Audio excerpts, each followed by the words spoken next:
Ladies and gentlemen, welcome back to the Intelligent Moron with Alex Silva. Today is Thursday, December 2nd, and now marks the day, the perfect time that you can start decorating your house for Christmas. Today is that day, even if you wanted to yesterday, December 1st, but today is perfectly fine to do it now. There's no more Thanksgiving. We're done with that. We can now focus all your energy on Christmas. Gift giving, festivities, parties, secret Santas, gift exchanges, gift buying, whatever you want to do. Now is the perfect opportunity to do that. Watching Christmas movies, playing Christmas music, it is all now completely fine in my eyes right now. So now it's fine. And in fact, I just put up my Christmas lights, and let me tell you this. It was a much easier than last year. Well, I'll tell you this why. Because I got a new pole that actually does it, pretty well, because I have nails all around my house that I can just, let them lay on there and stuff like that. But I never had a stick that had like a little hook that was able to hook in the little strand of wire and able to like actually get it to nest on that nail so seemingly easily and just so without ease, without any difficulty, that for some parts of my house, I don't even need to use a ladder anymore, which is, beyond welcoming and beyond amazing because for the past, maybe, as long as I can remember, putting up lights has always been kind of difficult for my house. One, because my roof is very slippery.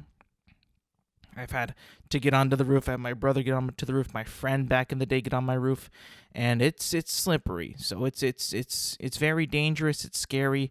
I'm pretty sure not everybody's roof is as slippery as mine, and I don't even know why it is. But the tiles are just very, very slick. Not that because they're wet or anything. It's just because they're so run down from rain and stuff. And I guess you can get new tiles nowadays, but that's super expensive, and these ones just, and one particular part of my house is where it's just, I have to get back there as far as I can to put the lights on, and I would always have to either, just step on there and do it, or just try to get a long stick and do it. I used to do PVC pipe. Now, that was a challenge in of itself, because you would have to either try to get the wire to balance on the PVC pipe, or you would just put the light bulb in the little hole of the pipe and then just kind of do it from there. But with this new tool, I'm just blown away of how much easier it is to put up lights, and to take off lights I would assume would be even easier too. But yeah, that's that. If I sound a little congestion, it's because once I got done with that, and I remember that I had to go through a couple tree branches and under a tree and stuff where there's a lot of dust and shit. As soon as I did that, and as soon as I was continuing, I got sniffly outside. I was just like, oh shit, an allergy attack, great. Now I just kind of been I have a little bit of mucus here and there, a little stuffiness, but the things I do for you folks and to record this podcast in the thick of it, I want you to know I'm giving it all I can, and I'm coming in sick and doing it, well, not really sick, but allergied up. If you really think about it, if you have an allergy attack, and you have maybe not like a nut allergy or like a cat allergy, but an allergy to pollen or dust or something like that, with the fact, if you don't take any Claritin, or if you missed it or something, or if it's just starting up again, it feels like you're sick sometimes. It really does. It feels like you have a headache sometimes. You can't really breathe all that clearly. You're sniffling. One nostril is working harder than the other. You gotta blow your nose a lot. You gotta, slurp up some mucus if you're, in a tight space where you can't really spit it out, and it's just annoying and stuff like that. And it can feel like you're sick. There should be allergy days at work, just because it can get so bad sometimes. It can get so bad and just put you out of the mood and out of work, and you're just like, what do I do? Honestly. Now, it's been weird because usually when I work outside, I haven't been getting that lately, and I've just been I'm kind of going, getting lucky, getting some, a break here and there. I'm not getting super stuffed up, and yesterday just had to have been the day. But it's getting better. Last night was kind of rough. I had a little bit of a sinus headache, but that was it. Woke up feeling better, but a little bit of stuffiness, a little bit of runny nose, but that's about it. I'm feeling good. Feeling good. I mean, how can you not feel good? It's December 2nd. It's already December, people. This year has flown by so fast. I feel like I say that every month or every couple weeks of this podcast, but now at this moment, being December 2nd, in December now, it just feels amazing. I mean, it's not that cold where I live. I mean, I feel like it should be colder because it is December. Like, I think like yesterday was like around, like the high was like 72, I think 70. The low, it's like it gets pretty low, but like not as low as it could be. It gets like maybe 38, 36 around there. But I just feel like it could be a lot colder. I've noticed that my backyard trees leaves are pretty much almost fallen off now, and that took a while. It took to December for them to pretty much all fall off. Usually, I'm pretty sure like it goes by much quicker when the winters are colder. Falls are colder. Whatever. But I've noticed that, and I'm just like, oh, this is kind of like a late winter. A late winter. I don't know if it's just because it's going to last shorter, or now we're going to get really cold. I'm not sure. It's also been foggy where I live, which has not been a good thing because if you have to drive at night or even in the early morning and it's like super, super dense fog, right? I mean, you got to drive like incredibly, incredibly slow, depending on if somebody's in front of you or if the traffic's bad or if there's just like, you're just, sheer fear because you can't see shit. I mean, it's just one of the worst feelings of all time. And maybe it's because it's not getting that cold and it's warmer outside and the ground is usually damp during the day because it does get cold enough for the dew to rise or whatever, some science shit. It's just like, it really does make it a pain in the ass to drive. Thankfully, I don't have to go to school anymore, so like I don't got to like drive in the fog. And you remember back in elementary school, middle school, high school when you would have foggy day schedules? And then you would look outside and be like, oh, it's kind of foggy. And then you check the TV real quick and check if your school was on there. And then you see it and you're like, yes, going back to bed for like another hour and a half. Wake up and then go to school. Oh my God, what just an absolute blessing. Now, I don't live anywhere where there's snow. And I know it's not as great as a snow day where they cancel the entire day. But it's still something. I mean, you still get out. Usually, I think you would get out at the same time. Maybe a little later, but it was so worth it just to get, that extra hour and a half of sleep, or how long you got. Usually for us, it would have been like, if we had school like around 8, and like we would have to be there like at 8:10 or something like that. We would have school at around like either 9:45 or 10 o'clock, I think. Depending on which school you went to. I remember that some schools started later than others. I can't remember, though, what it was in high school, but I want to say like around maybe 10 o'clock.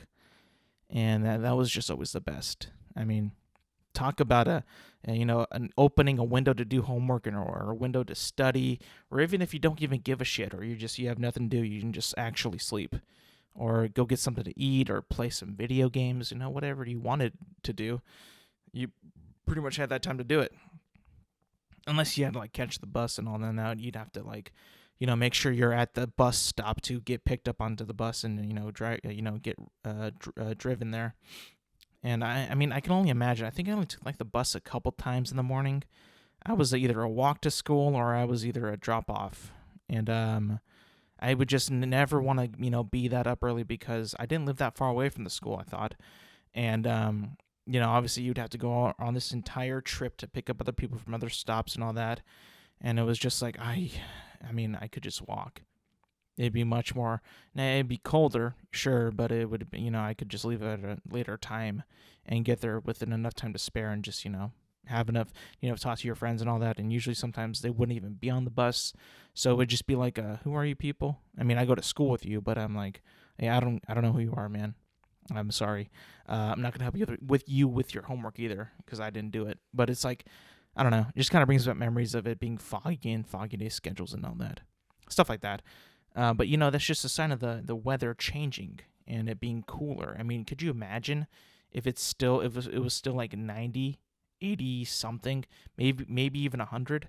I mean, good God. I remember when I told you guys that my AC went out for a while. A week or so. Not like break down, but just no longer pump cold air in because it was just so old.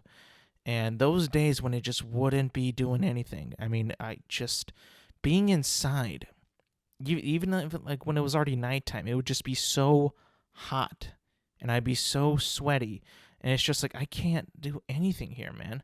It's terrible. Thank God for modern day technology with air conditionings and heaters and thermos or furnaces or whatever you might use. Jesus, imagine if we didn't have that. I mean, it'd be a much different world. People would probably be sicker and all that, and it'd just be a bad place. But also December brings us a new movie releases and movies to look forward to. One of them being Spider-Man No Way Home, which actually this past Sunday, if you're on the West Coast at 9 p.m., the tickets went on sale. And obviously if you're on the East Coast, it was on Monday at 12 a.m. But I was like, I'm going to get these tickets because I got to see this movie ASAP. I mean, like, this movie's got an insane hype for me. Number one, because the potential because I don't know yet, but the potential of seeing Tobey Maguire back as Spider-Man is one of them. Two, it's just like there's so many things that could happen in this movie that, cause a chain reaction to the future of the MCU, of what could, what's possible, with if determining if we get the villains to stay in that universe or what happens.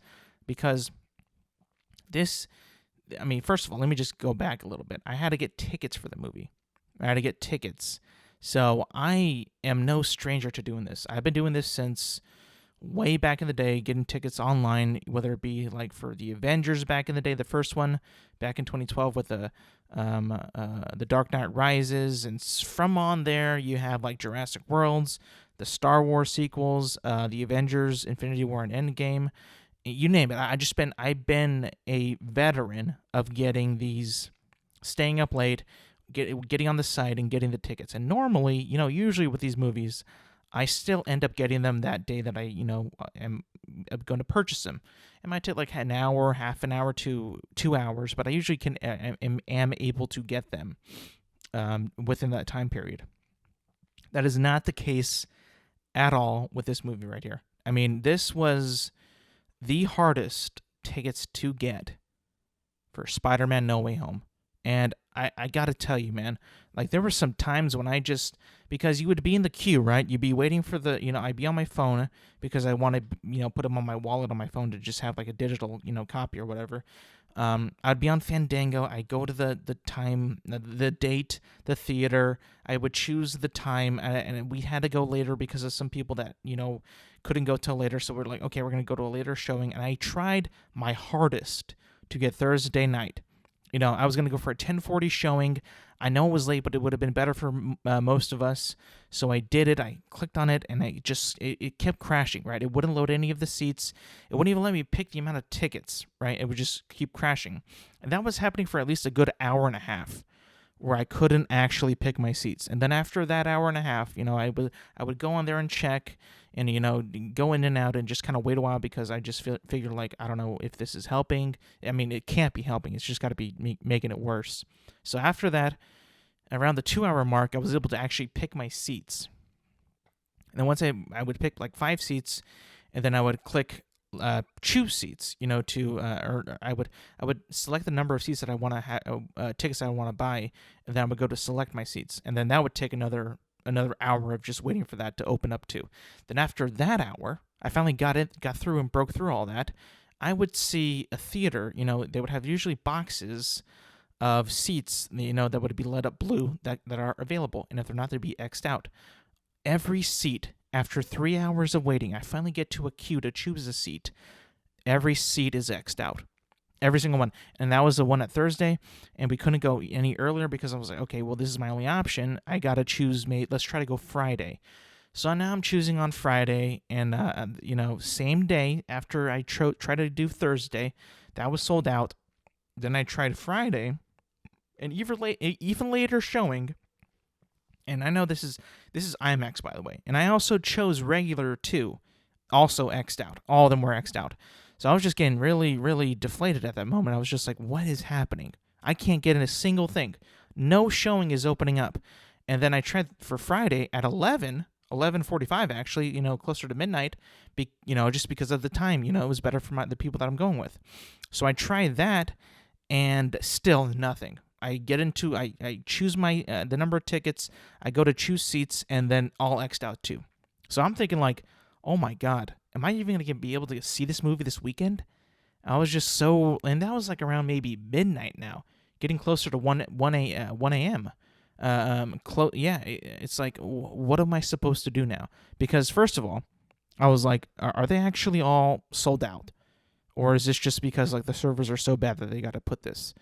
Because I don't remember ever seeing or ever being this bad for any pre-release of a movie, pre-release ticket sale to being this bad. And I'm talking about, I saw The Force Awakens, The Last Jedi, Rise of Skywalker, Infinity War, Endgame.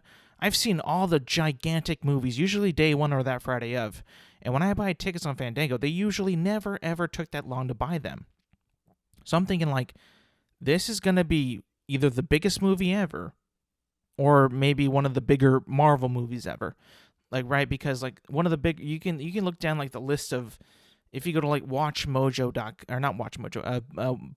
Mojo, and you look up like the highest grossing movies of all time, and you can straight up see which movies have had the what's it called, the highest grossing movies of all time. You can just check that. No, anytime, whenever you want to, you can just check that. But it's crazy because it's like I was just so like, oh my god, am I not gonna be able to see this movie? And then I went to bed, and then I woke up like around maybe 9:30, right? And I was just like, well, and I already saw like some messages on the Discord that I'm with my friends saying like, oh, tickets are back on sale, like there's some openings in other theaters. And I was just like, oh shit, I gotta check it right now. And I go and check, and it loads pretty quickly. I get my 5 tickets selected, and I go to the theater that's on, or the showing that's on Friday, and then I just buy 5 tickets because that one's like somewhat more open than the other ones. And I was just like, I'm gonna get these right now. I don't even care. You guys better be able to go. If not, I'll have to bring somebody else along. So that was incredibly stressful. I mean, just the fact of the matter that nothing was working that entire night, basically. Last time I checked was like maybe 12:45 or closer to 1, I think, the last time I checked, and it was still just canceling me out, not even letting me do anything. It actually reverted to being even worse before. I'm like, fuck it, I'm going to bed. I just can't with this. This is too much. And then, thankfully, I was able to get the tickets, so thankfully. But it was just a struggle, man. It was a struggle.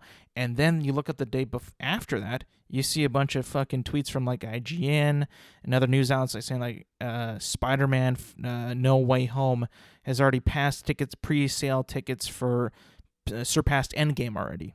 And it's just like, whoa. And Endgame at the moment is the top box office, is the top earning movie of all time. Like nothing has topped it, which is insane because it's like, I mean, I thought that movie Endgame, well, first of all, like when it first came out, I was like, this is gonna break every record of all time. And then it ended up not quite breaking the Avatar record, but the Marvel was like, we're gonna re-release it and keep it in theaters forever. And then they just like, eventually they beat it. Now, is it fair that they beat it? Probably not. Maybe, but maybe not. The way that they did win it was because they just decided to keep that movie in theaters in the U.S. and China and all around the world, and they eventually, beat it. But it's just like, damn, like that movie was in there for a while, but it well deserved though, because that movie, The Avengers Endgame, had monumental build up to it. I mean, you've been waiting to see what was going to happen to those characters since 2008 when the first Iron Man came out. So that movie earned it, though. That movie had a lot of build-up and a lot of anticipation, and it just came off of the year before with Infinity War, and then after that was Black Panther, and then I think right before that was Captain Marvel.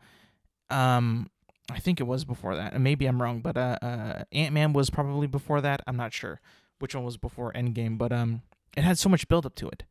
So I was talking to my friend like maybe a couple weeks ago. I'm like, dude, I think that this Spider-Man movie, given the what it's about, what's the possibilities who we've already seen in the trailers, Doc Ock and Green Goblin and all those boys from the other movies. I mean, this potentially, bro, this could be, the biggest Marvel movie that's ever been made without even a fraction of the buildup that the other ones had. I mean, think about this. Just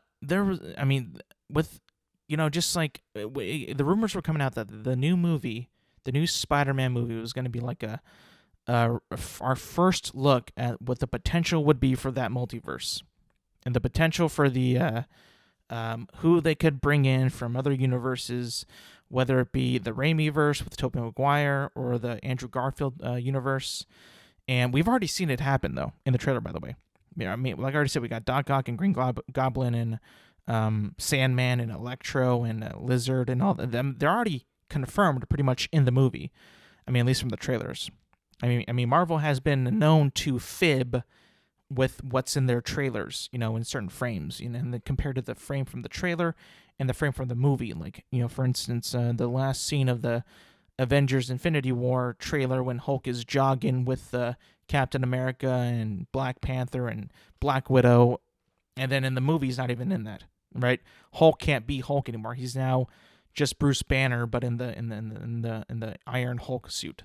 So it's like, I mean, I don't think that they would be lying about this one, like fibbing, but I just feel like if they wanted to, they absolutely could. I mean, that's definitely a possibility, but it's just like, why would you do that? I mean, that's already so much anticipation that's just been, it's just been building up, and it's like, I don't know if they would do that, but they could to get tickets, but not to that extreme though.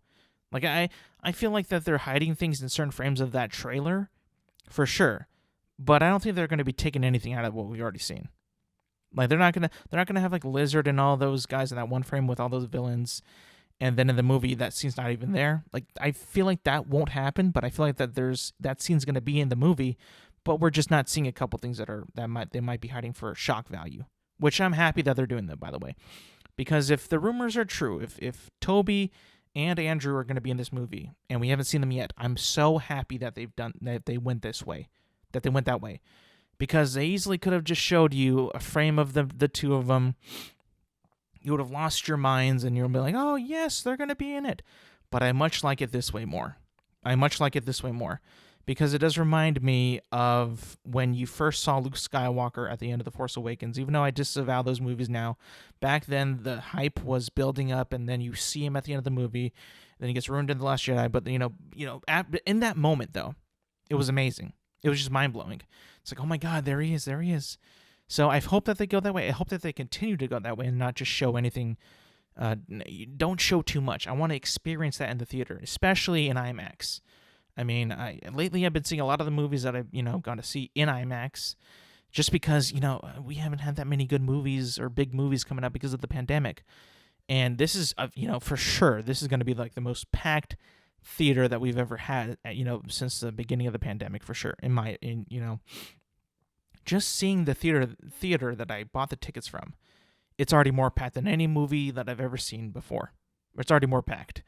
I can just tell by the seats selected that it's already going to be even more crowded and more packed, fuller, than it's ever been, pretty much. So, I mean, like I said, like this potentially could be the biggest Marvel movie ever made. I mean, I know that doesn't have the build-up, but it has a nostalgic factor. There's a nostalgic factor not only with Andrew Garfield and all that, but Tobey Maguire, and the fact that they could potentially be now in the MCU. I don't think that they're gonna just be in one movie, man. I don't think so, because I just feel like that would be such a missed opportunity to just kick them out after that. If you think about it. And I've already talked about this. I've already said my piece on this. But why the hell would Marvel just stop after one movie with these guys? Being in that universe, being in that Marvel world, why would they stop? Why would they not try to sign them on for more movies and do other things with them? Maybe not even a movie, maybe a show, maybe something else. There's no way. If they actually end that movie and that they're gone, like they're like no longer going to be in the MCU, that would be a huge mistake for Marvel. Huge mistake.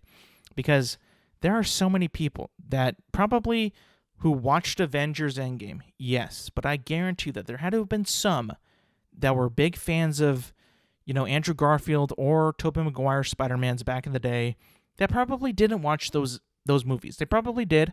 I'm gonna say like it would be very ignorant to say that they didn't, but there's always a chance that they actually did not see it. They probably didn't see this movie.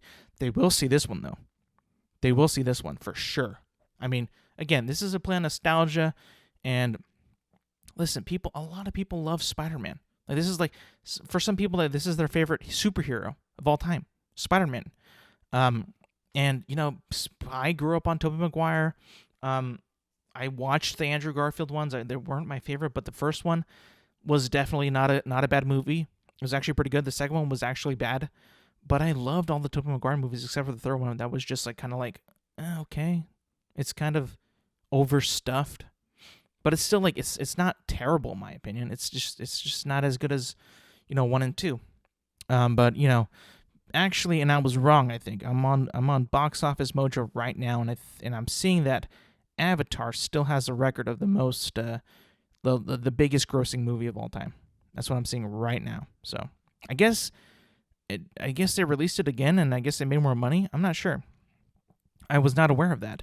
But let me just list to you the top 10, and it's going to be a lot of Marvel and a lot of other big properties. So number 1 is Avatar, 2 is Endgame, 3 is Titanic, 4 is The Force Awakens, 5 is Infinity War, 6 is Jurassic World, 7 is The Lion King, and that is the new one. Oh, it's gross. 8 is The Avengers, 9 is Fast and the Furious 7, and then 10 is Frozen. So those are the top 10 biggest grossing movies worldwide of all time.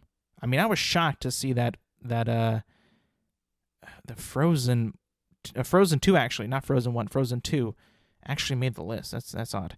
And that bitch ass Lion King movie in 2019? Are you kidding me? Bro, that movie sucked. That movie was terrible. I don't know why people saw that shit. Man, it was horrible.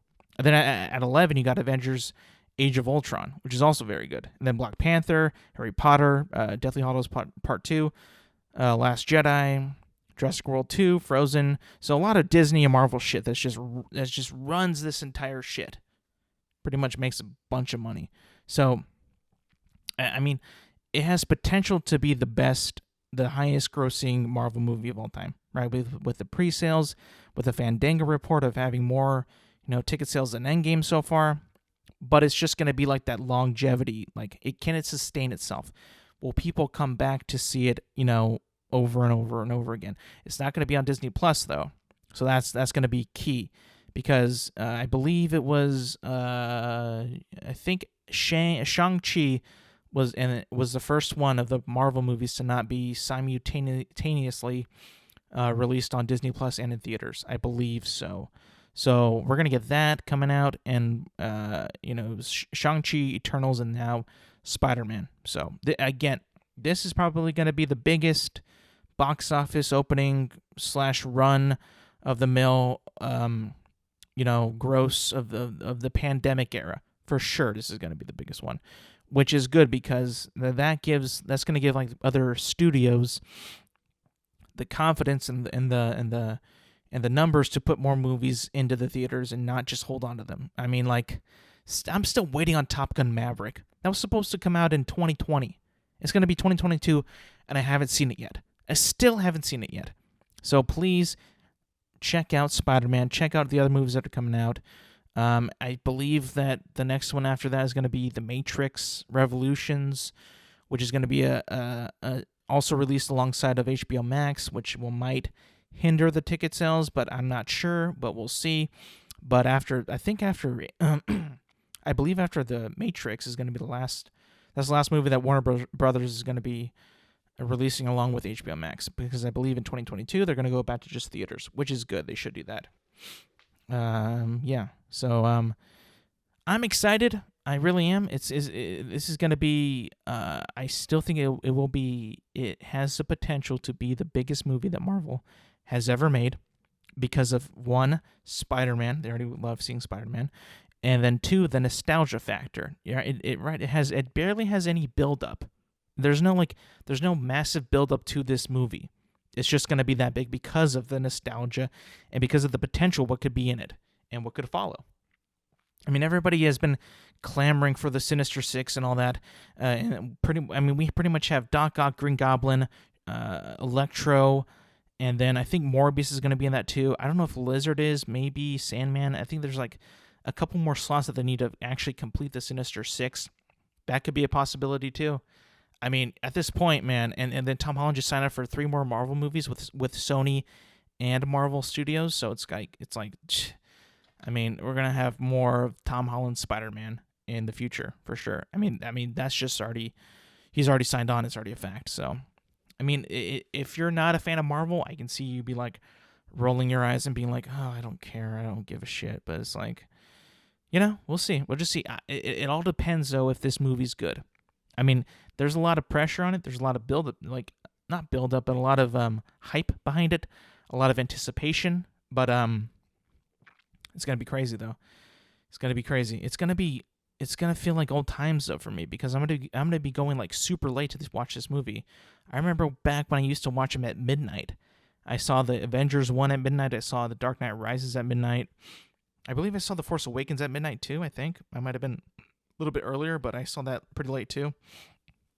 And then after that, like I just kind of saw them I would get showings like at maybe like 8 o'clock, maybe 10, maybe sometimes I just go the next day like at 7 or something. But I mean, this is going to be like a harkening back to that time where I would go at midnight almost every time. It's going to be awesome. I can't wait for that. The one bad thing though is I got to wait. I pretty much have to have no contact with one of my friends and my brother who's going to see it the day before. So I got to be like, don't talk to me. I don't want to get any impression of the movie out of you. I don't want to hear anything out of you. I don't care. I'm just going to avoid you. I got to get off social media too because it's going to be an entire day of the movie being out before I can actually see it. So I got to stay off of that too. I mean, that should be pretty easy though. I got to just delete the apps or something. I don't know. I got to take major precautions because this is going to be, I don't want to be spoiled because I haven't been spoiled yet. Thank God. But anyways, on to the next topic.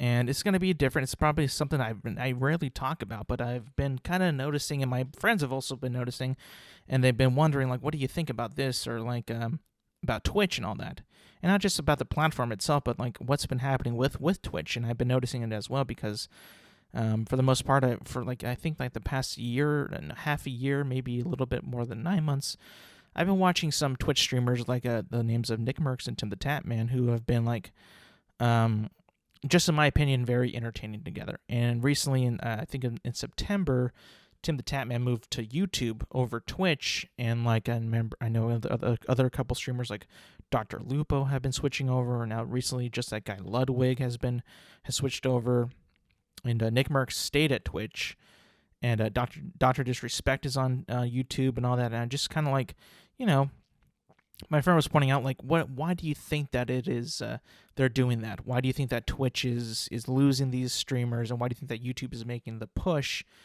to make streaming more prevalent on their platform? And well, one of the things I immediately thought of was that, number one, YouTube is pretty much the one sole video sharing, video watching platform that reigns superior to all other platforms, beating out Vimeo, VO, Twitch. YouTube has like over 2 billion users, I believe, right? 2 billion. And just like on the content watching, the content watching zeitgeist, they have over 2 billion users that just use it for showing people shit, watching shit, subscribing, barely actually actively commenting on other videos and all. They have so many users on that platform that they're like, okay, Twitch does streaming well, we could do that too. They started doing that. I mean, if you realize, like, people stream things all the time on YouTube.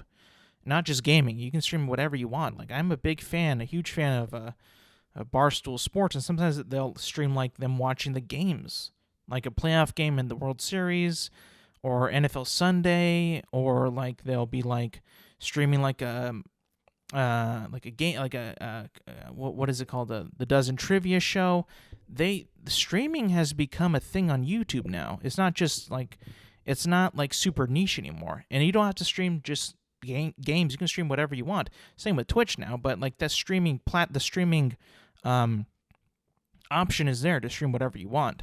So that's been building up and being like popular on YouTube for, I would say, like maybe the past like 4 or 5 years. It's been like maybe a little bit less than that, but it's been slowly building and building and building. Where like YouTube is like the main thing for everything.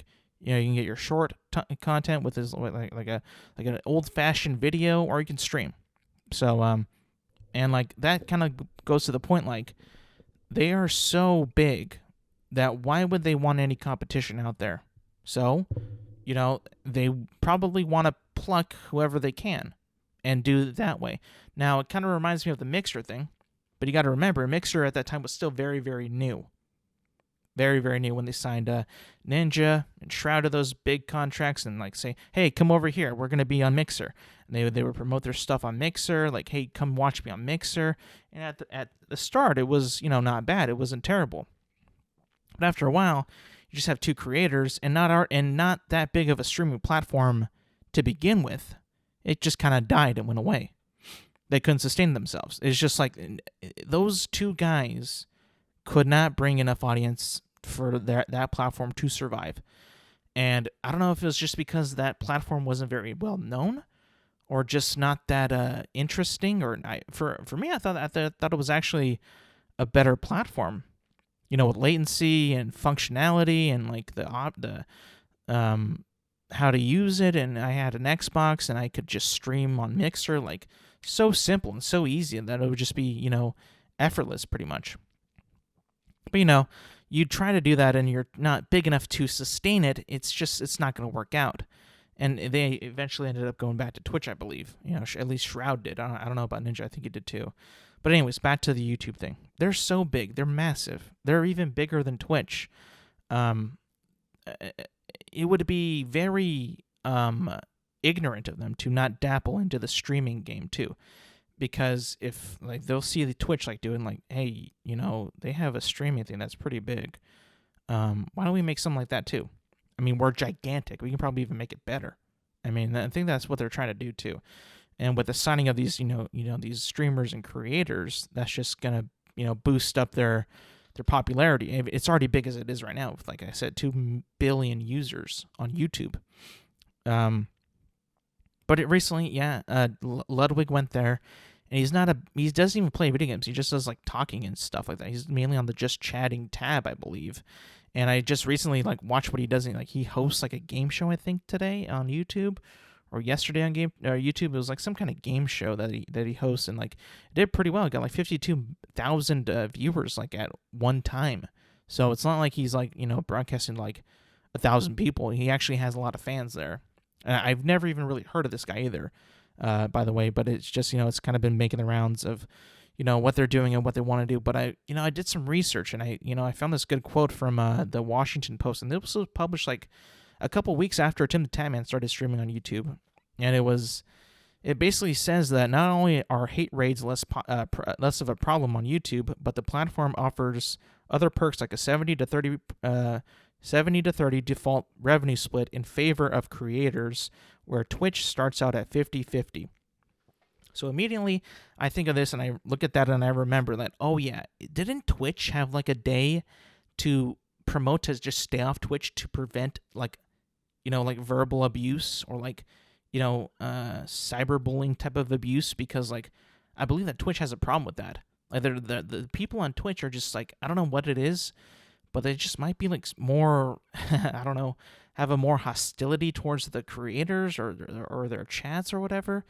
I mean, I'm pretty sure that's on YouTube as well, but I think that Twitch is just known for having like all that hostility in their chats, and I don't know. I just like, if you have like a hashtag take a day off of Twitch and because of the verbal abuse is actually a problem, then I can assume that it's more vulgar on Twitch than it is on YouTube. I mean, I would just assume from that.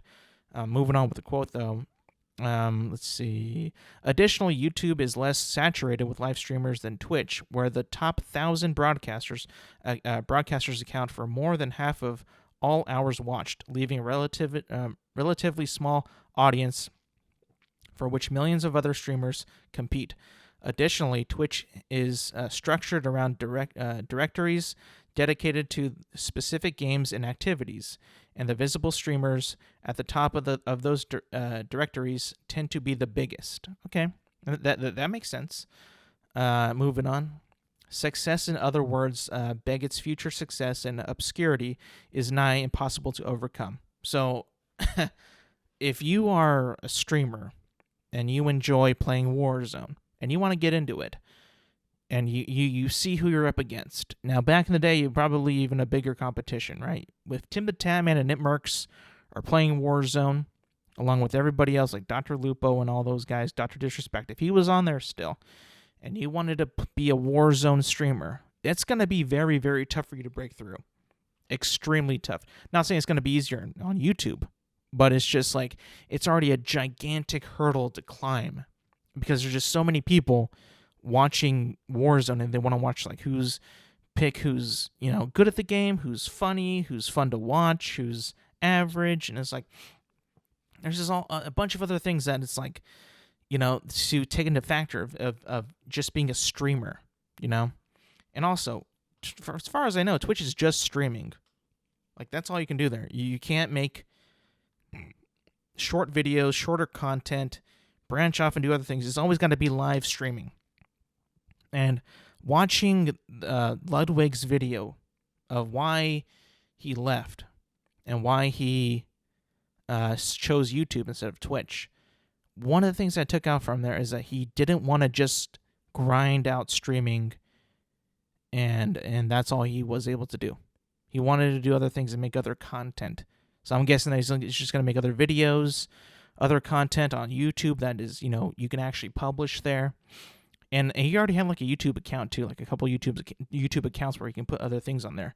But now that your stream is there, it's got the entire, you have everything all in one hub.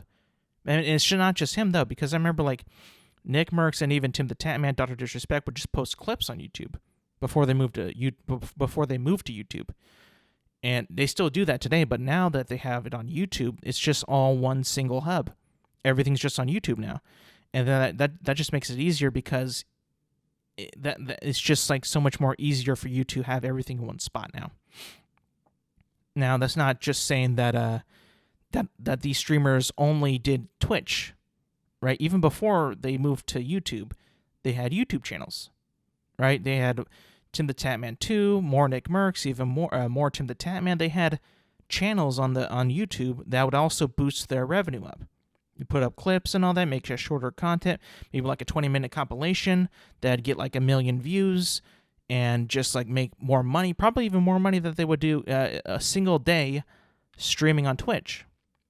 So, I'm not saying that money was the entire factor of it, but you now have an option to, also create more videos like compilations and like funny stuff like that, and then also live stream. And I guess that it's just like maybe YouTube was just going to be like, why don't you just come to our platform where you can do it all? You can do everything on there. As soon as you're done streaming, you finish the stream, it just automatically becomes a video on YouTube that you can just, watch over and over again. You can scrub through it. You can go to certain points. You can read the chat live. You can also comment on that too. So it's like double interaction, double the revenue, I would assume. It's also in my opinion, a better site to go through content. Like if you just go to YouTube right now, and if I was to just go to Tim the Tatman, right, and I'm doing it right now as we speak, and I go to his videos, I get everything there. I get his streams, and I get some of his videos that he puts on there, like a shorter form of content, and it's all right there. I don't gotta go anywhere else. I don't gotta search everything. I don't go flip through tabs or all that, and everything just stays there, right? It's just there.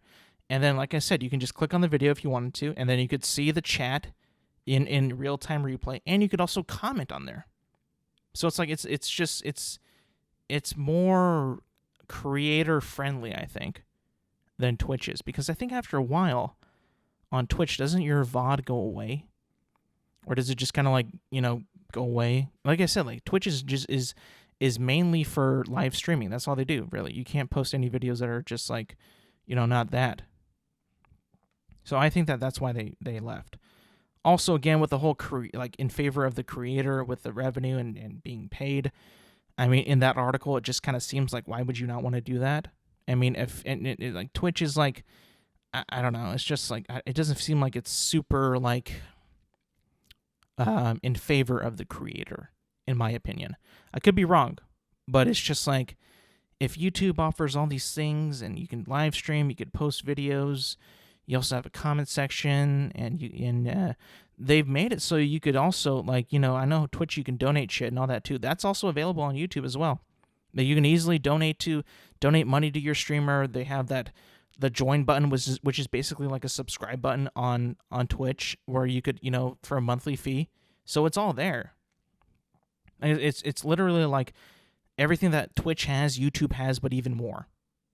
So I can see why people would definitely go to YouTube over Twitch. It's just there's a lot more options and there's more creator freedom. And you can just post more stuff.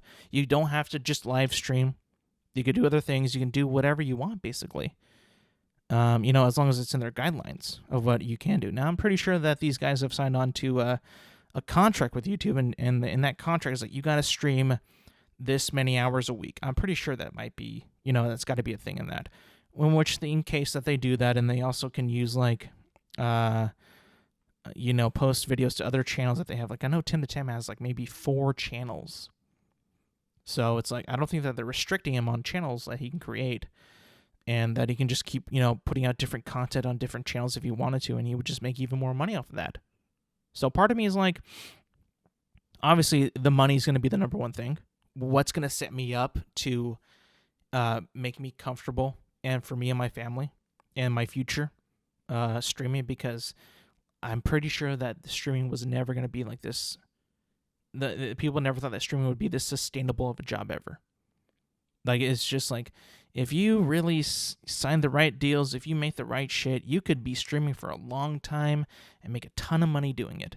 Because not only do you get paid from YouTube and the revenue of the video or whatever, but also donations, man. I mean, you gotta think about this. I was once watching a Tim the Tap Man stream back on Twitch, and some dude donated him over $2,000 for one donation. Just imagine how much money these guys make with that. Just like, they got to be rolling in dough, and not just with that, but with endorsements and sponsorships and all that. I mean, these guys are just rolling in dough. They're rolling in dough, and good for them, because they earned it. It's crazy. Just imagine, you would have to do, back in the day, you'd have to grind so many hours being on camera, playing a game, or doing whatever you wanted to do for hours and hours, trying to entertain people, trying to build a fan base, being out there, living basically on a hot mic the entire time, and just hoping you don't say anything too mean to somebody, or slip up, or give someone a name out, or an address, or something like that, or say something that you're not supposed to say, like maybe like an announcement for like a sponsorship or something. You got to be careful of what you are saying those entire 6 to 8 hours that these guys stream for every day. So like, I'm not saying it's easy, but it's certainly not. I'm not saying it's not hard, but I'm certainly saying that it's not easy to do that. It's not easy to stream like that. I could not do that. I mean, I don't think that I could be entertaining for like 6 hours straight. I mean, like, that just doesn't seem like possible for me. Like, I don't know. I got usually about an hour in me every Thursday, and that's it. And then it's over. But yeah, it's crazy though. It's crazy because I definitely think that Twitch is a good platform. It's very easy to just hit, play and broadcast, right? But that's all it is though.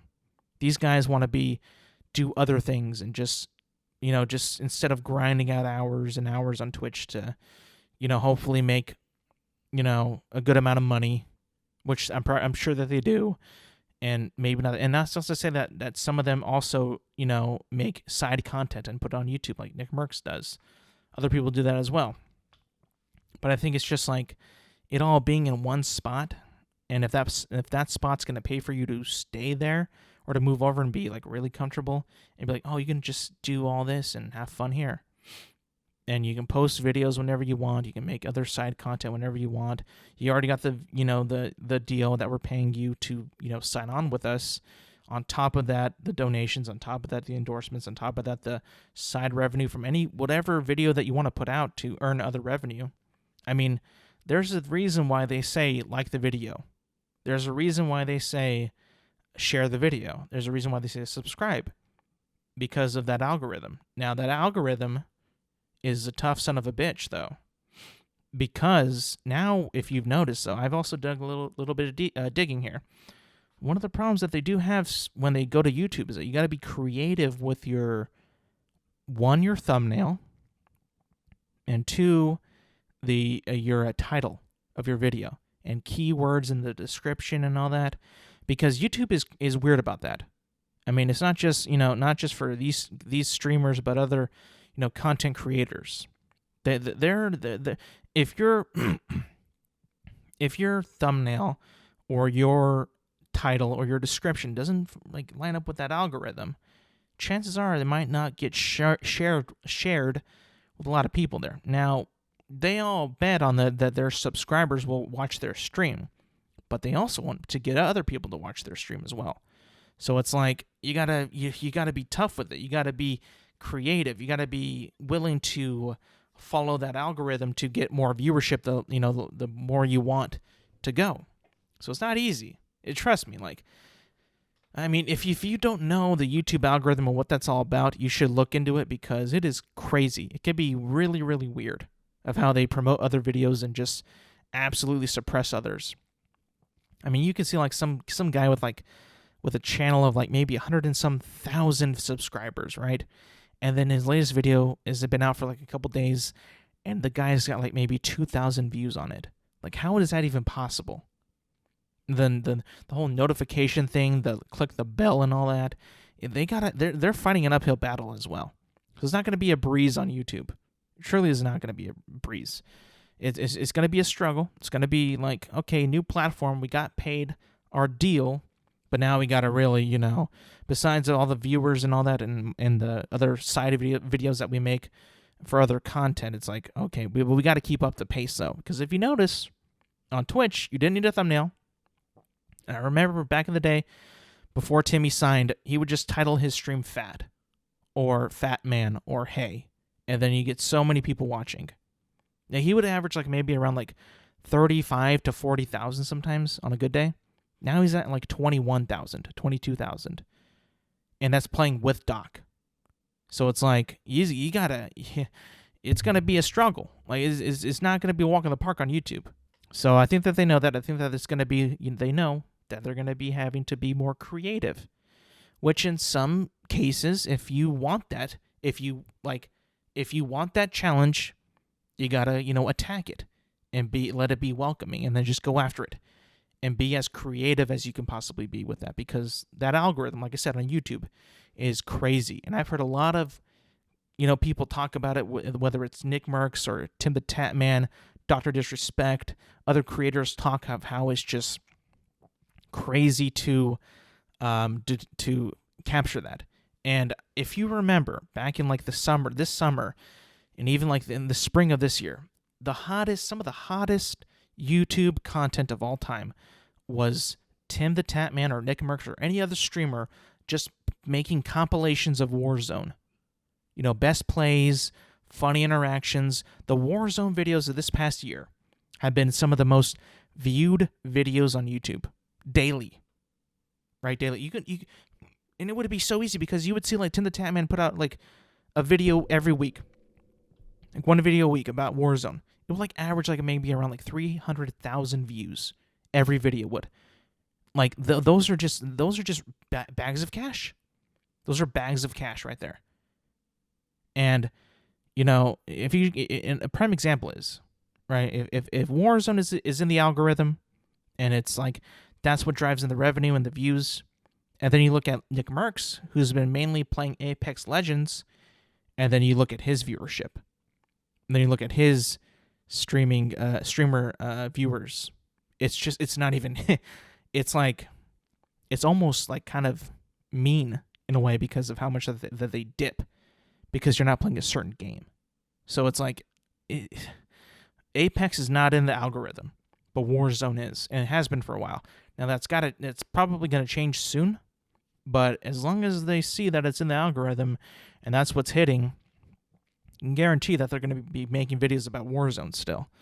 So with that all being said, that's my piece on why I think that they're moving to YouTube, because of money, because of it all being in one hub, able to create other videos and able to do other things on YouTube and still make money, not having to grind so many hours on Twitch and just do live streaming. Because as much as you can love live streaming, right, and a live VOD or somebody live, there's more to content than just watching somebody play for like 8 hours. That they can do other things and make other videos and do other things or make it a shorter format. Because not everybody has 6 hours, 8 hours to watch somebody create content. They just don't. And that's where YouTube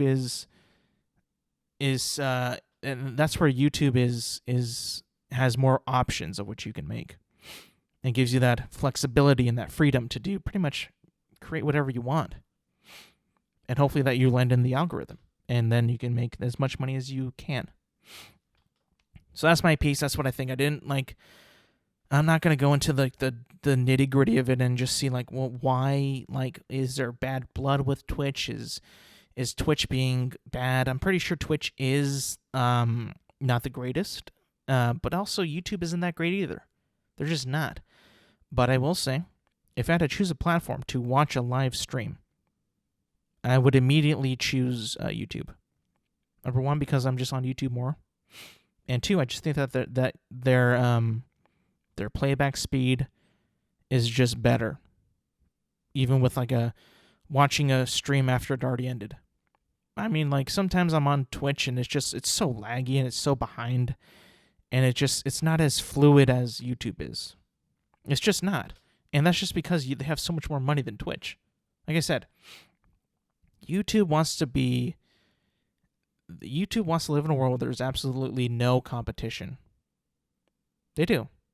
I mean, just think about it. What I already said. There's Vimeo is not even compared to YouTube on just the number of users and the outreach and the accessibility and the app friendliness and just it being in your entire thought. YouTube is the number one, pretty much maybe the number one source of content for people out there because it is free. You don't need to pay anything to watch it.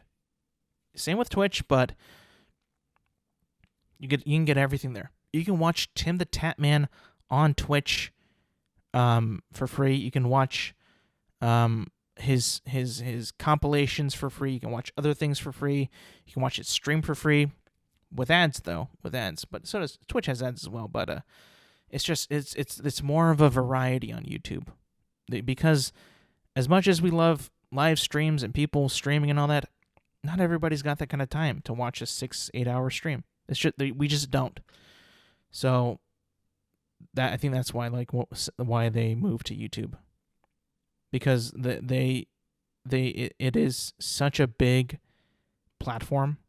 I mean, it still is the biggest platform of content consumption that I truly think that it is. I truly think it is. Just because there's so much variety on there. I'm not gonna say that Twitch will die soon. Like maybe another 2 years if they don't poach everybody and they just make it so you kind of have to stay on YouTube. Because if they truly do have streaming and video content, I mean, why would anybody want to be on Twitch anyway if it already has both? And the emotes are there, all the same stuff in the chat. I'm pretty sure it's still on YouTube that was already on Twitch. So it's like there's just so much more to offer on YouTube than Twitch. So I'm not saying it's gonna die anytime soon, like maybe within the next year. No. But maybe in 2 to 4 years, if if YouTube continues to just be dominant and just poach people, then eventually I think Twitch will go down. Truly, I do think so. Which is, I mean, I thought it was definitely going to be like the hub of live streaming. But if they continue to take these guys from Twitch, I don't know. I mean, I don't know. Who knows? They truly want to be the sole, the sole hub, the sole platform of live streaming and video content. You know, they truly do. It's crazy. Anyways, moving on. It definitely feels like a purge, though. It just feels like more of a purge. I don't know. Like, I know it's just like maybe 3 big ones, maybe 5 big ones in like the last year, but it's like, who's to say it's not going to get even bigger? It just might be the beginning of the Great Purge. It really might be. If they do allow you to have the freedom and they treat you better, you know, with your signings, you know, all you got to really do is fight the algorithm, then I just don't see how Twitch really survives if YouTube is going to be offering that kind of stuff. But maybe they will survive. I don't know. Maybe it might be just like a niche thing. Maybe, I don't know. Because you can do whatever you want on YouTube, man. Whatever you want. You're not just tied down to gaming. And I think that because because Twitch is so branded with gaming that people like Ludwig, it was just like, oh yeah, I mean, like, this just, who doesn't play video games is like, oh yeah, I'll switch over to YouTube. I'll do that. So, I don't know. We'll see. We'll see how it goes. Anyway, we're now moving on to the NFL and sports. Because we just had Thanksgiving last week. I hope everybody had a good Thanksgiving and watched football, had a good time with your families, and saw the games because some of them were not very good. There was like one good Thanksgiving game. So I'm not going to take up too much time on Thanksgiving. I'll just go through those games and we'll move on to Sunday and Monday. Bears beat the Lions. Okay, cool. The Lions just suck. Dan Campbell should be fired because he doesn't have what it takes to win games. If he's not fired after the season, then the Lions just, they have a issue with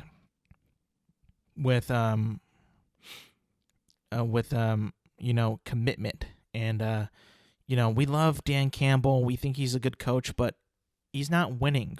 He's not a winning coach. As far as I can tell, he's not a winner. I feel like the man has never sniffed victory. He's sniffed it a couple times, but he hasn't gotten it in his clutches victory. So after this, if they really truly go 16-1, he should be fired. Truly, he should be. And the Bears won with Andy Dalton. The rumors of Matt Nagy being fired after Thanksgiving were false, beyond false. I don't know where those even came up from, but that was just a stupid thing to bring up. But yeah, I mean, like I said, the most boring game on Thanksgiving. Well, actually, maybe not. Actually, we'll get to it though. The Raiders beat the Cowboys 36-33. Dak looked pretty bad out there without CD and without Amari Cooper. Couldn't really throw any good passes at times. Had 2 touchdowns, but a lot of the times he just kind of like overthrew the ball, underthrew it, just didn't get it to the receiver. Meanwhile, Derek Carr played pretty well. Josh Jacobs played well. Hunter Renfrow was actually really good this game. I mean, that guy just is kind of like untackleable sometimes.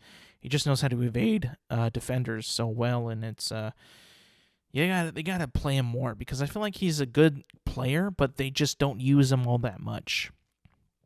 And he's been in the league for like maybe 2 years already, but it's like there's just not enough like tape on him out there that they know how to defend him. So whenever he gets the ball, he just kind of burns people left and right. It's like crazy. Moving on, the Bills beat the Saints 31-6. The Bills played well. The Saints were very uncompetitive, so that was just a bad Thanksgiving nightcap in my opinion. It was funny because Drew Brees had to call the game with Mike Tirico, so he had to watch his Saints just get utterly destroyed by the Bills, and just because, well, they don't have a quarterback. Jameis Winston is gone, and they have Trevor Siemian, who is also not very good. And then that just leaves the option or the room wide open for Josh Allen to just play super good. And that's just what he did. 4 touchdowns in that game. And the guy's just so good. I mean, he's just a great quarterback. And now he's had some slip-ups in the past. He did have 2 interceptions, but, I mean, just an incompetent offense with Simeon and Sean Payton. It's just terrible. Terrible. Moving on, we have the first game of Sunday, the Steelers and the Bengals, which is, if you saw that game, and you saw how bad Big Ben was banged up. I mean, there was a play where he got knocked down, and I thought that, he broke his leg or something. Or something's broken for sure. And he just kind of slowly jogged off the field. I was like, dude, get this guy out of here. This is just sad now. He's a wounded animal at this point. I mean, this is going to be the last season that he ever plays in the NFL. You can tell. If not by that game, some game before, but this game for sure against the Bengals where he just got destroyed. And that team got destroyed. I mean, the Bengals won 41-10. But it's just, he looked terrible in this game. Terrible. Buccaneers beat the Colts 38-31. It was actually a really good game. I was watching that one, and it was back and forth, and the Colts were actually winning at halftime, but then the Buccaneers just know how to come back, and the Colts just kind of reverted back to their old ways of not being that good, and just like I don't know what happened, because I've been watching the Hard Knocks, and it's been like these guys know what they're doing. Like Frank Reich is a great coach. I truly believe that. He's a great coach. But this one just slipped away from them, and it's just like, it sucks because having watched the Hard Knocks, I'm like, I'm kind of a Colts fan now. Or not really, but I'm like, I want them to win. But you see like a performance like this, and you're like, they got to go back to the drawing board. Something went wrong here. But yeah, good game, but sad that the Colts couldn't win this one because they were trending upwards. I mean, they were, as much as they started off bad, they found a rhythm and they stuck with it, and this one just got away from them. They needed this one to win, but so did the Buccaneers. Because if the Buccaneers went 7-4, I'm not saying that they're going to be in trouble, but it's going to be like, are they really that good? Are they really that good? Not to say that the Colts are the best competition, but they might have been at that time though. Like we're going to see how the Colts really come together after this loss, because this is going to be a loss that's either going to deflate them or get them pissed off and never lose again. I truly think that, because from the way they've been winning their games and moving on with the season, I just feel like we got to see how they respond after this, because this was a gut-punching loss. Just the way that they lost this game was just gut-punching. The Dolphins beat the Panthers 33-10. Cam Newton was terrible. He was god-awful in this game. I mean, I get it that it was fun to see him back, but he went 5 for 21 with 92 yards and 2 interceptions. 5 for 21 in the NFL. I mean, that's just awful. Meanwhile, you get Tua Tagovailoa, who's actually playing better now and playing confident and not playing like he's scared and not playing that he's, timid really. Went 27 for 31, a touchdown as well. Jalen Waddle came out and scored a touchdown, 137 yards. He played very good. And it's just like, I mean, they have a tough schedule ahead of them, but like they could get their way to 500. It's certainly possible. They're now 5-7, but so are the Panthers are also 5-7. But that, I don't know. That team is just, even though Cam Newton is back, right? He wasn't that great last year, and he's coming back in the middle of a season. It's just like, how much does he have? Is he fit enough? Does he have enough reps? It's just like, where is he really at in his preparation? I'm not totally sure where he is. The Titans, or the Patriots beat the Titans 36-13. This was the Titans just laid an egg. They just straight up sucked this game, and the Patriots just played very, very well. Mac Jones is playing even better than I think anybody really expected. And then Ryan Tannehill just had another really bad game. And like I said, who can you count to have a very bad game when you need to have a good game? Ryan Tannehill. I mean, he went 11 for 21, 93 yards, 1 touchdown, and 1 pick. I mean, those aren't, 90, that's not enough, dude. That just is not enough.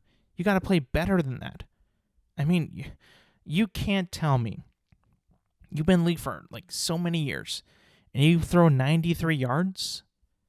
I mean, that's just not enough. When you don't have Adrian Peterson anymore. You don't have Derrick Henry. You've got to be the guy. But like I said, if you need him to play well, he will disappoint. Or maybe not disappoint, but he won't. He will underachieve. I'll give you underachieve. Moving on to the Eagles. The Giants beat the Eagles 13-7. I mean, I truly did not care about this game at all. The Giants won, sure, but convincingly, no. The Eagles aren't good either. They're 5-7. The Giants are now 4-7. But Jalen Hurts just played bad. He played really, really bad. And a couple of games ago, he was playing very good. So it's just the inconsistencies of how they want to use their players. I mean, if you look at this game cast right now, Jalen Hurts went 14 for 31 in passing yards, 3 interceptions. And then you get Daniel Jones, 19 for 30, 202 yards, and 1 touchdown. But Hurts was the leading rusher with 8 carries and 77 yards. And it's like Saquon Barkley, 13 carries and 40 yards. So it's just, I don't care about any of these teams. They, in my opinion, they're just, every time you watch them, you're disappointed. You're just bored. I mean, just a bad game overall. I mean, if Saquon still is just playing this bad, it's like, dude, what the fuck do you need? Who do you need? What do we need to do for you to play better now? It's just a mess. The Falcons beat the Jaguars 21-14. In my opinion, that is too close to the Jaguars for you to be comfortable. Trevor Lawrence played bad again. He had a touchdown, but it was like very on the edge of this could not be a touchdown as well. Matt Ryan played bad, but Cordero Patterson played pretty good. 16 carries and 108 yards and 2 touchdowns. I mean, why the fuck are they doing this to me? Because I have Mike Davis, who could be the worst starting running back this entire season. He doesn't get talked about at all. He's not like Saquon, who we think is good, but is just not playing good. He's not good and doesn't do anything on Sundays. Yet he starts every game. It doesn't make any sense.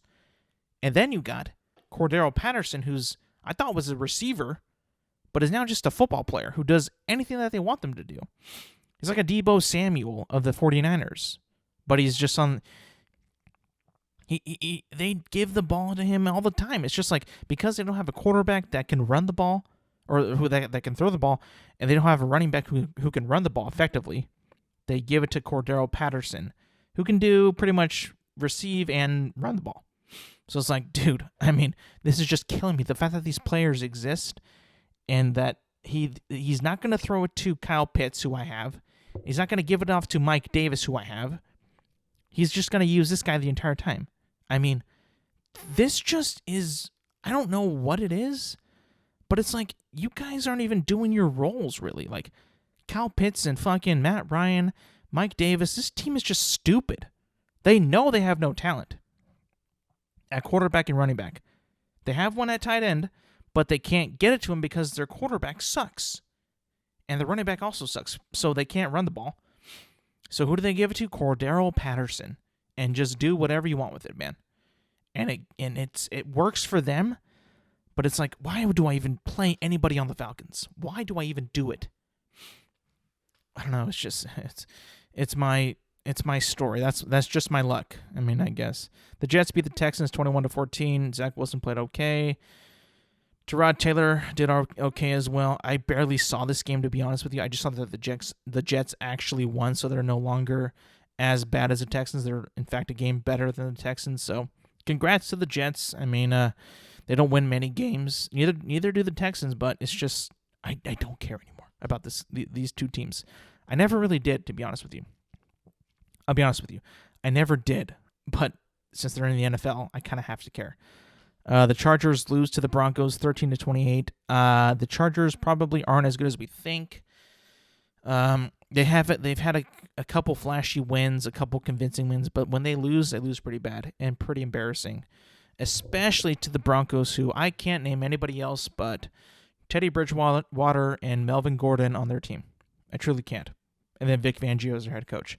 I can't name anybody else. I don't know who anybody else is on their team. I really don't know. Moving on to the heartbreaker of my week. The Rams lose to the Packers 28-36. Listen, I know I was on the train for Matthew Stafford. I was hyped for Matthew Stafford. But seeing how he just throws pick sixes all the time now in the last 3 games, just throws them like willy-nilly, like it's guaranteed almost. It's very scary. It's unconvincing. I don't feel confident with this guy anymore. Because not only does he just throw pick sixes, he now misses receivers pretty often. He'll get sacked a lot. He'll get rushed a lot. And he doesn't look confident back there anymore. I don't know if he's injured or something's up with him, but he doesn't look the same at all. He truly doesn't. And it's scaring me because now I think that he might not be a good fit now. I don't know what's happening. I mean, not a good fit, but like he's just not going to be the one to do it now. I'm pretty sure it's already set in motion that he's not going to be the one. I don't think that he can come back from this. I truly don't.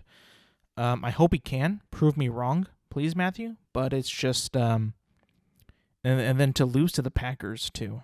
Oh, God, I fucking hate the Packers. The way they beat us though, with fucking Aaron Rodgers fractured toe and all. That guy, man, he's so smug on the field. It's like nothing. He's never excited. He's always like, yeah, it's just business. I threw the ball, yeah. And he's just like, he always like points his finger first downs. He's never like super excited. He's just like, boop. I don't know. He's just such a scumbag on the field, man. He's so annoying to watch too. I don't know why this happened to me. I don't know why I hate him so much, but I do. He's such a scumbag. Moving on. The Vikings lose to the 49ers 34-26. The Niners are a good team. They truly are. They're a lot better than we thought that they were. Now that they're healthier. Yeah, they got George Kittle, Deebo Samuel, Brandon Ayuk.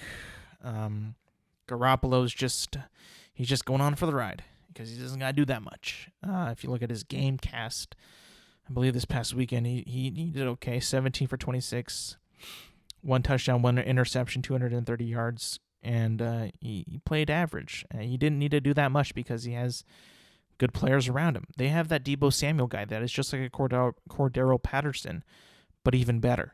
I mean, he runs the ball, throws, catches the ball.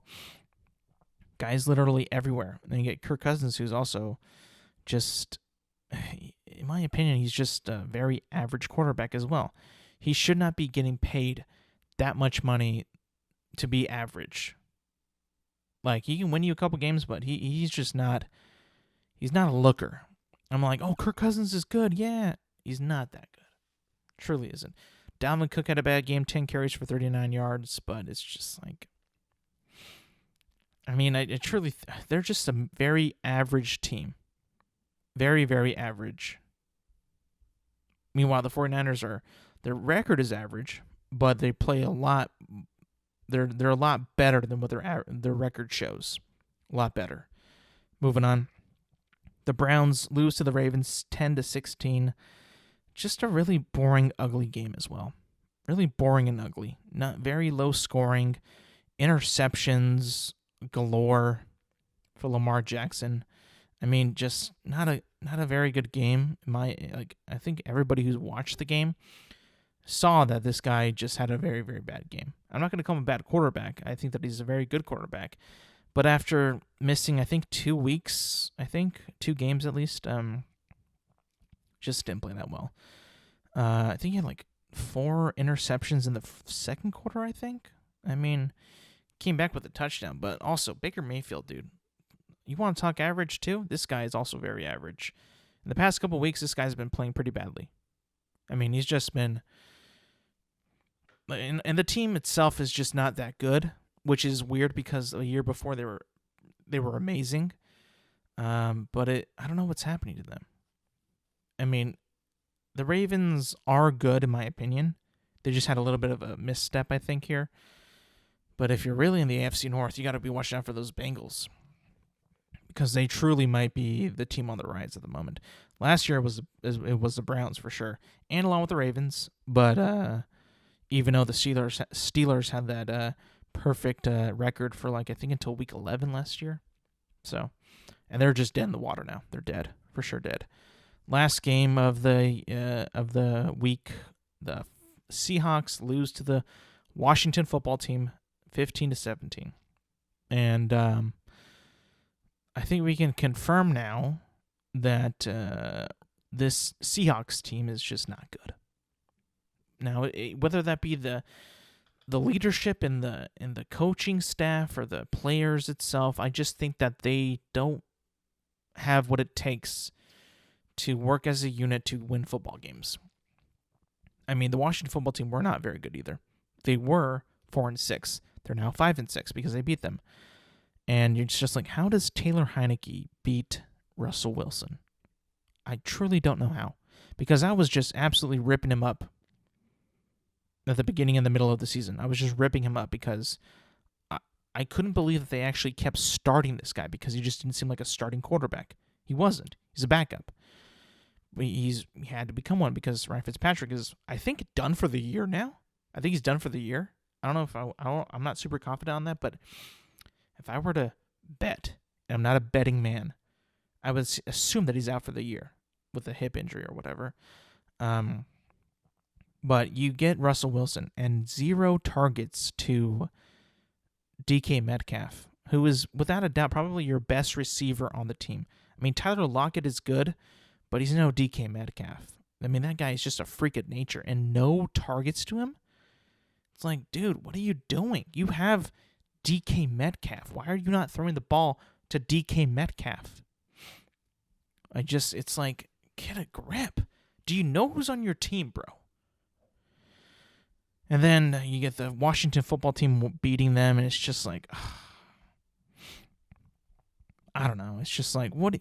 You guys are no longer an elite team. I remember back a couple years ago, you'd be one of the higher ranking teams, most talked about teams, most talented teams, good head coach, good squad, and now you're 3-8, and it's like, you're done. I mean, you're not mathematically done, but it does. I don't think that you can come back from how you've been performing and actually make a run with what you have left. I truly don't believe you can. I mean, the best you can go now is 9-8. You got to win your next 6 games, which I don't believe you can do. So, that's it. That's it for the NFL. That's it for this episode. Thank you guys for listening, and thank you for watching. We talked a little bit about, the holidays changing, Twitch, Spider-Man, the NFL. We covered all types of ground today, and I want to thank you guys for tuning in and listening. I hope you have a great rest of your week, and remember, you can watch this on YouTube. You can listen to this on the podcast feeds on Apple Podcasts and Spotify. Watch on YouTube. Help me out there. I mean, I do appreciate that if you can.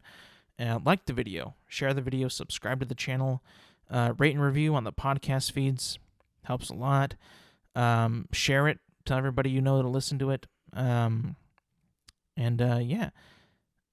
you for listening, and thank you for watching. Remember, it's at Intelligent Moron with Alex Silva on all those platforms, so don't forget that.